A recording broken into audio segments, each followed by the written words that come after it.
உலக மக்கள் எல்லோருக்கும் வணக்கம். சிவம் ஜோதிடம் மூலியமாக நான் உங்கள் ஜி கோபால் பேசுகிறேன்.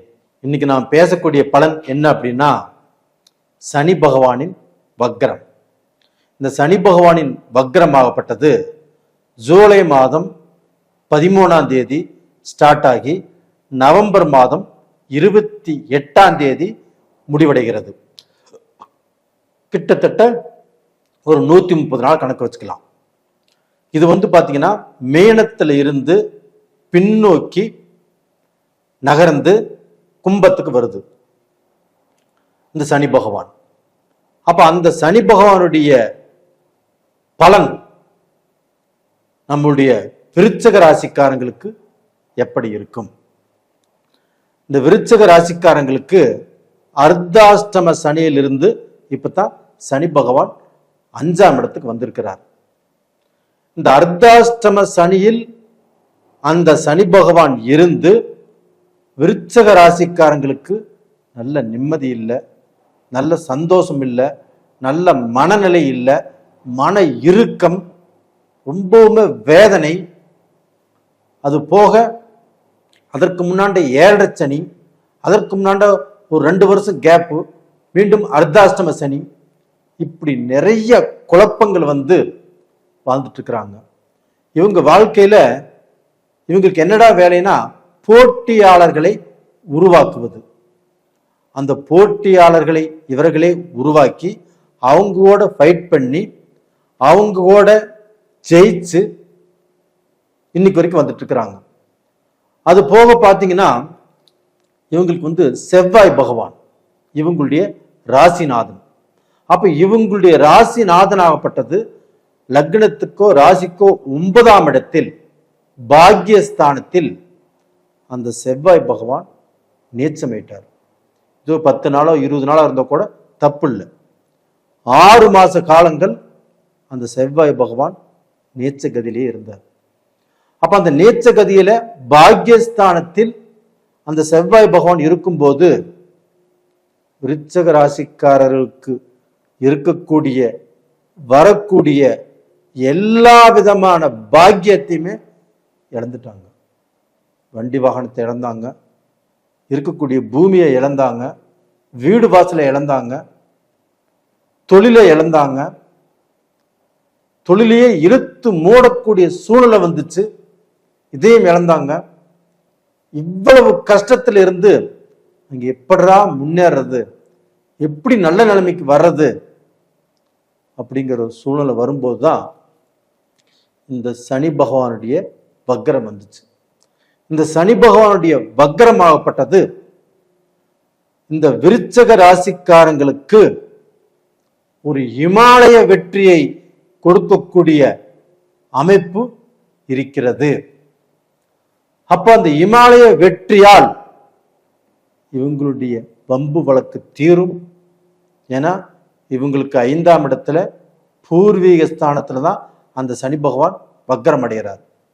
அப்ப இவங்க சொத்தோ இவங்களுடைய பூர்வீக சொத்தோ அந்த சொத்து விற்க முடியல, இல்ல அந்த சொத்துல இருக்கக்கூடிய பிரச்சனைகளோ இது தீரக்கூடிய அளவுக்கு வாய்ப்புகள் இருக்கிறது. அது போக இவங்களுடைய குழந்தைகளால் கண்டிப்பாக இவங்கள் பெருமைப்படுவாங்க. ஏன்னா 5ஆம் இடம் புத்திரஸ்தானம்.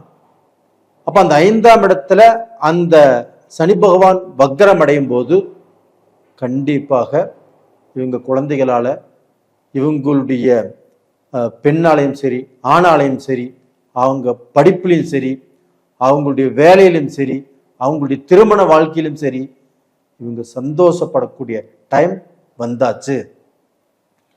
அதே குழந்தைகளால இதற்கு முன்னாண்ட வருத்தப்பட்டாங்க. இதே பார்த்தீங்கன்னா 2 குழந்தை இருக்குதுன்னா ஒரு குழந்தைக்கு நிறையவும் ஒரு குழந்தைக்கு கம்மியாகவும் கொடுத்தா அந்த குழந்தை அப்பாவை பார்த்தா எப்படி இருக்கும்? அவளுக்கு நிறைய கொடுத்து எனக்கு கம்மியா கொடுத்துருக்குற அப்படிங்கிற தாழ்வு மனப்பான்மை வந்துச்சு. இந்த விஷயத்தை பார்த்தீங்கன்னா நம்ம வெளியே சொல்ல முடியுமா? சொல்ல முடியாது. இப்போ ஒரு கார் பஞ்சர் ஆயிடுச்சு, ஒரு பிரச்சனை அப்படின்னா 4 பேருக்கு சொல்லலாம். இதே மக்களுக்கு நாமளே குறை வச்சுட்டு நம்ம வெளியே சொல்ல முடியுமா? சொல்ல முடியாது. அப்படிப்பட்ட சூழ்நிலையிலிருந்து இப்ப தப்பிச்சிட்டீங்க. அது போக இந்த பீரியட்ல அதே செவ்வாய் பகவான் ஆகப்பட்டது உங்களுடைய ராசிக்கு 11ஆம் இடத்துல வந்திருக்கிறாங்க. அப்ப அந்த 11ஆம் இடத்துல அந்த செவ்வாய் பகவான் வந்ததுனாலையும் அந்த சனி பகவான் வக்கரத்திலிருந்து அந்த செவ்வாய் பகவானை பார்த்ததுனாலையும் கண்டிப்பாக இந்த பீரியட்ல நீங்க மக்கள் மேல ஒரு கண் இருக்கணும். எப்படி அப்படின்னா, அவங்க வேற கோர்ஸ் எடுக்கிறேன்னு சொல்லுவாங்க, வேற ஃப்ரெண்ட்ஸோட சேர்ந்து விளையாட போறேன்னு சொல்லுவாங்க, வேற ஸ்போர்ட்ஸுக்கு போறேன்னு சொல்லுவாங்க, நான் வெளிநாடு படிக்க போறேன்னு சொல்லுவாங்க. இது நம்மளுக்கு நிம்மதியா இருந்து அனுப்பிச்சு வைக்கலாம். நிம்மதி இல்லாத பட்சத்தில் கண்டிப்பா அவங்க மேல நம்மளுடைய கேமரா கண்களை கண்டிப்பாக அவங்கள பார்த்துக்கிறது நல்ல விஷயம். அவங்க கேட்குற எல்லாமே செஞ்சு கொடுக்கணுங்கிற அவசியம் இல்லை.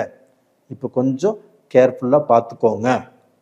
அது போக இந்த 11ஆம் இடத்துல இந்த செவ்வாய் பகவான் இருக்கிறதுனால இதே விருச்சிக ராசியில் இருக்கிறவங்க பெண்கள் அவங்களுடைய கணவர் அவங்களுடைய கணவன்மார்களாகப்பட்டது சண்டையும் இல்லாமல் சச்சரவும் இல்லாமல் உங்க கூட ஒத்து போய் ஒரு சமாதானமாக, இப்போ இந்த செவ்வாய் பகவானுக்கு எந்த பிரச்சனையும் இல்லை. அப்ப அந்த செவ்வாய் பகவான் நல்லா இருக்கிறாருன்னா கணவர்னால நம்மளுக்கு எந்த கெடுதலும் இல்லாம இருக்கிறதே நல்ல விஷயம். அதே சமயத்தில் அந்த கணவர் மூலியமாக நீங்கள் நல்லபடியாக வாழப்போகிறீர்கள்.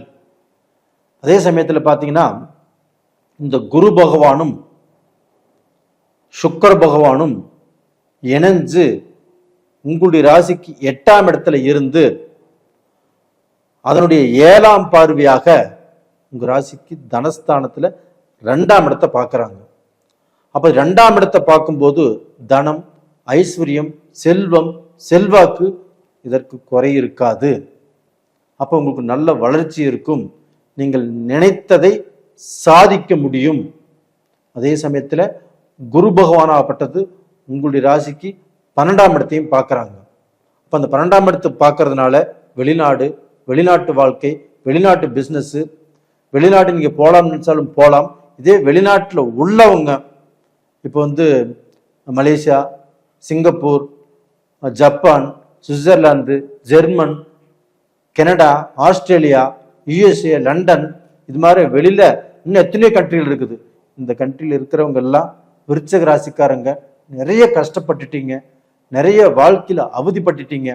உங்களுடைய கஷ்டங்கள் தீர்ந்து நீங்கள் நல்ல வாழ்க்கை வாழ்வதற்குண்டான டைம் வந்தாச்சு. நல்லா இருப்பீங்க. இது போக உங்களுக்கு பார்த்தீங்கன்னா இப்போ கொஞ்சம் முட்டிங்கால் வலி வரும், அடி கர்ப்ப வலி வரும், பின்னாண்ட தலையில அந்த நீர் கோர்த்த மாதிரி சில சூழ்நிலைகள் உருவாகும். எது வந்தாலும் பயந்துக்க வேண்டியதில்லை.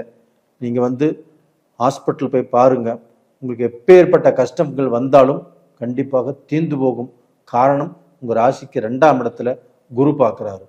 அது போக நீங்க இந்த பீரியட்ல வணங்க வேண்டிய தெய்வம் உங்களுக்கு எப்பவுமே முருக பகவானை வணங்கினாலே போதும்.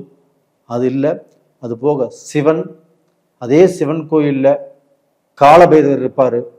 தேய்பிரை அஷ்டமியில காலபைரவரை வணங்கி வருவது நல்லது. இது பர்டிகுலரா சொல்லணும் அப்படின்னா கோவில்பட்டி பக்கத்துல கழுகுமலை அப்படிங்கிற ஊர்ல காலபைரவர் இருக்கிறாரு. இவரை போய் வணங்கலாம். இப்போ நான் மும்பையில் இருக்கிறேன், நான் டெல்லியில் இருக்கிறேன் சார், நான் போகணுமா அப்படின்னு கேட்பீங்க. அதனால காலபைரவர் உங்க வீட்டுக்கு அருகாமையில், உங்க ஊருக்கு அருகாமையில் எங்கே இருந்தாலும் அஷ்டமி நாளில் காலபைரவரை வணங்குவாங்க. கண்டிப்பா நல்லா இருப்பீங்க. நேயர்களே, இந்த பதிவு பிடிச்சிருக்குன்னு நினைக்கிறேன். லைக் பண்ணுங்க, சப்ஸ்கிரைப் பண்ணுங்க. அதே சமயத்தில் நிறைய பேர்த்துக்கு பதிவுகள் நிறைய போட்டுட்ருக்கிறேன். அந்த பதிவு எல்லாமே நீங்கள் பார்த்துட்டு வந்துட்டு இருக்கிறீங்க, லைக்கும் பண்ணுறீங்க, சப்ஸ்கிரைப்பும் பண்ணுறீங்க. உங்கள் எல்லாத்துக்குமே என்னுடைய மனமார்ந்த நன்றிகளும் கூட. நிறைய பேர் ஜாதகம் அனுப்பிச்சிருக்கிறீங்க, நான் பார்த்து சொல்கிறேன். இன்னுமே உங்களுடைய லக்னத்தையோ உங்களுடைய ராசியையோ உங்களுக்கு என்ன தசை நடக்குது, என்ன புத்தி நடக்குது, நாம் சொல்லக்கூடிய பலன் 80% பேருக்கு நல்லா இருக்குது, மீதி 20% பேருக்கு நல்லா இல்லை அப்படின்னா உங்களுடைய ஜாதகத்தில் தான் ஏதோ மிஸ்டேக் இருக்குது. கண்டிப்பாக உங்களுடைய ஜாதகத்தை பாருங்க, பலன் சொல்கிறேன். நேயர்களே, உங்களிடமிருந்து விடைபெறுவது உங்களின் ஜெயகோபால். நன்றி, வணக்கம்.